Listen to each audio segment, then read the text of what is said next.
Well, good morning and welcome to the 2025 Big Ten GIS Conference. It's presented by the BTAA GIN. I'm Colleen Wilson, the Associate Director of the BTAA GIN and Chair of this year's conference. Whether it's your first time joining us like me or you've attended in previous years, thanks for being here. Before we move into today's agenda, I want to briefly introduce who we are. So, BTAA GIN stands for the Big Ten Academic Alliance Geospatial Information Network. It's a lot of words, but each one is important. It's a collaboration across 17 universities made up of librarians, GIS specialists, metadata experts, and researchers. At the core of our work is the belief that geospatial knowledge should be open, discoverable, and accessible, and how we describe data and to how it's used in classrooms and research labs. You'll see our members identified today by their conference Zoom backgrounds, each representing a different institution, but all part of the same collaborative network. We'll share more about the work GIN leads after our next speaker. So for now, I'd like to introduce someone who's been a key advocate for this kind of cross-institutional collaboration. So I'm pleased to introduce Morris York, Director of Library Initiatives at the Big Ten Academic Alliance. Morris has been a strong supporter of the shared infrastructure for libraries across Big Ten institutions, including the work of BTAA GIN. So Morris? Good morning and greetings, everyone. Welcome to the Big Ten Academic Alliance GIS Conference. I am Morris York. I'm Director of Library Initiatives for the Big Ten Academic Alliance. As I welcome all of you here this morning, I'd also like to give a special thanks to the BTA Geospatial Information Network team and the presenters. They're truly a fantastic team, and I think you'll find this to be an exciting and engaging program today. The vision for the BTA libraries is to unite the separate collections of our libraries into one collection, shared and fully networked. We call that the big collection. In calling it a collection, I mean, we're librarians, we're from the libraries. The first thing we naturally think of are resources, right? The things we own, the things we host, the things we make available. It's certainly that. But we're also talking about a collection of people, a collection of expertise, a collection of services, right? A collection of technology and infrastructure. Our North Star to guide that collective work, our collective work in building toward that future is in order to advance a just, trustworthy, scalable, and sustainable open knowledge ecosystem, making open, more equitable scholarship our lead purpose. Investing in shared infrastructure, which of course includes right, services, expertise, and technology, is a key component of moving toward that broader vision.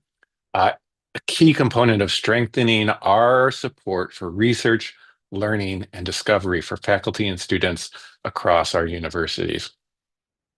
BTA GIN is now entering its 10th year. It's one of our longest running and most successful services, programs, communities that we facilitate. It's really a model of sustainable cross-institutional cooperation, has tangible outcomes. It's both a technology platform, a discovery portal for thousands of maps, data sets, other GIS resources, and also a rich dynamic community, a community network across our universities. This shared open discovery platform maintained by our member institutions is a living component of the big collection. That broader vision that we have that includes data, tools, people, and infrastructure. GIN really reflects BTA's guiding purpose to advance that just, trustworthy, and open knowledge ecosystem. GIN demonstrates what it means to lead with equity, access, and collaboration. I have the highest level of support for the GIN community, just tremendous enthusiasm for the conversations and connections that the conference will foster. And I, again, just welcome you and wish you a very successful conference. And I'd like to hand it back to Colleen to start us off into the day. Great. Thank you so much. And thank you for framing the conference in the context of the Big Ten Academic Alliance's broader mission. And thank you for your support. So I'd like to share a bit more about what GIN does.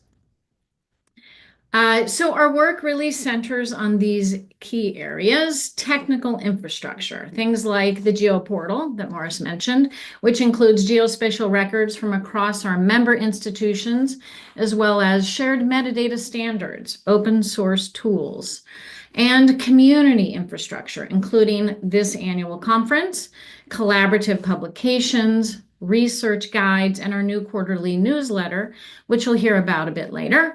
And finally, we support learning and knowledge sharing through things like tutorials, help guides, the metadata handbook, and our blog. Specifically, the GeoPortal is one of our most visible and widely used projects. It's a one-stop platform for discovering and accessing geospatial resources, curated by our librarians and geospatial specialists from across our universities. The GeoPortal includes over 100,000 resources and is continually growing. As he said, you'll find aerial imagery, scanned historical maps, downloadable data sets, and tools to support teaching, research, and analysis. And it's all at geo.btaa.org. The link is on the slide. So about today's conference, it's about part of that same effort to support and connect researchers and educators across institutions. And this is our 5th annual conference. Since 2020, it's been fully virtual and free to attend. And we've kept it that way to ensure it's open to all. And so with that, let's take a look at what's ahead in today's conference. The agenda brings together research that highlights how geospatial tools are being used to explore critical questions, support decision-making, and drive innovation across disciplines. So here's what you can expect today.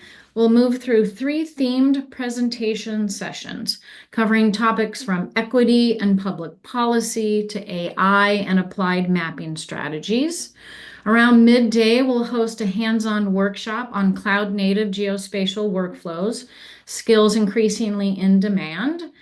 And then we'll hear from keynote speaker Dr. Emily Fairfax, whose work on beavers, wildfire resilience, and satellite imagery has been featured in major media outlets, and in fact was spotlighted just earlier this week by Google on International Beaver Day. Then later in the day, we'll keep the energy up with some fast pace, a round of lightning talks. And so it's a full day packed with research, tools, and new ideas. You can find the full agenda and presentation details at the link shown on this slide. I also want to draw your attention to our map gallery. It highlights static, interactive maps created and submitted by peers across institutions. You can explore them at the link on screen. And so now just a few notes on how things will run today. We will have Q&As. And so if you have a question for our speakers, please use the Q&A panel in the Zoom toolbar at the bottom or wherever it may be. All questions will be addressed at the end of the session after all presenters have spoken. So feel free to submit them at any time in that session. Be sure to note the speaker your question is for, and you can upvote questions from others, and our session facilitators will moderate the Q&A. We'll keep the chat reserved for moderator announcements. So things like sharing links or updates so things can stay organized and easy to follow. If you run into any technical issues, send a message in the chat specifically to the hosts and panelists, and someone will assist. And finally, the session recordings will be shared after the event. So with that, I think we're ready to get started. So thank you everyone who helped make this conference possible, and to all of you attending. And now I'm going to hand it off to our first session facilitator, Tara, to help get us started.